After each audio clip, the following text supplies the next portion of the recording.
కాకినాడ జిల్లా పిఠాపురం నియోజకవర్గంలో సాహస్ స్వర్ణాంధ్ర స్వచ్ఛాంధ్ర కార్యక్రమం ఘనంగా నిర్వహించారు. పిఠాపురం మున్సిపల్ కమిషనర్ కనకరావు అధ్యక్షతన నిర్మాణ శిక్షణ కార్యక్రమం పారిశుద్ధ కార్మికులకు నిర్వహించారు. ఈ సందర్భంగా ఆయన మాట్లాడారు. మున్సిపాలిటీ సిబ్బంది పెంపుపై కూటమి ప్రభుత్వం ఒకసారి నిర్ణయం తీసుకుంటే అది ఖచ్చితంగా అమలు చేసి తీరుతుందని తెలిపారు.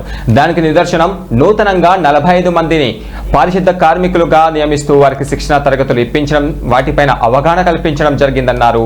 ఈ నియోజకవర్గంలో అన్ని సమస్యలను పవన్ కళ్యాణ్ దగ్గరుండి పర్యవేక్షణ చేస్తున్నారని ఆయన తెలియజేశారు.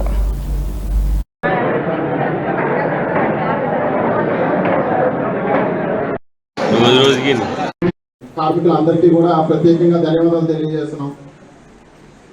ఎందుకంటే పవన్ కళ్యాణ్ గారు గెలిచిన తర్వాతే కాదండి, గెలవకు ముందు కూడా, అంటే ఎలక్షన్స్ రాకముందు పవన్ కళ్యాణ్ గారు పిఠాపురంలో పోటీ చేస్తున్నారని చెప్పినప్పుడు పవన్ కళ్యాణ్ గారు ఒక ప్రోగ్రామ్ కండక్ట్ చేశారు. పిఠాపురం ఇక్కడే మన ఉప్పాడ సెంటర్లోని క్లీన్ అండ్ గ్రీన్. అంటే పవన్ కళ్యాణ్ గారి ఆలోచనలు ఎలా ఉంటాయంటే, అధికారం రాకముందు మనం ఎలా అయితే ఉన్నామో అధికారం వచ్చిన తర్వాత కూడా మనం అట్లానే ఉండాలనే ఆలోచనలు కలిగిన వ్యక్తి ఎవరైనా ఉన్నారంటే మన పిఠాపురం ఎమ్మెల్యే పవన్ కళ్యాణ్ గారండి. ఆ రోజే ఆయన క్లీన్ అండ్ గ్రీన్ పిఠాపురం మనం చెయ్యాలి అనే ఉద్దేశంతో ఆయన గెలవకు ముందు తీసుకొచ్చిన ఆలోచన విధానాన్ని ఈ రోజు పారిశుద్ధ కార్మికులు వాళ్ళు ఏ విధంగా అయితే పిఠాపురం పరిశుభ్రంగా ఉంచాలనే ఉద్దేశంతో పవన్ కళ్యాణ్ గారు ఉన్నారో, సార్ దృష్టికి రానంత వరకు ఆ సమస్య ఉంటుంది. కానీ ఇప్పుడు కమిషనర్ గారు చెప్పినట్టు పవన్ కళ్యాణ్ గారి దృష్టికి వచ్చిన 24 గంటల్లో మన పిఠాపురం నియోజకవర్గంలో మన అందరి నాయకులు, స్థానిక శాసనసభ్యులు పవన్ కళ్యాణ్ గారు ప్రాతినిధ్యమైనటువంటి మన పిఠాపురం నియోజకవర్గంలో, పిఠాపురం పట్టణంలో,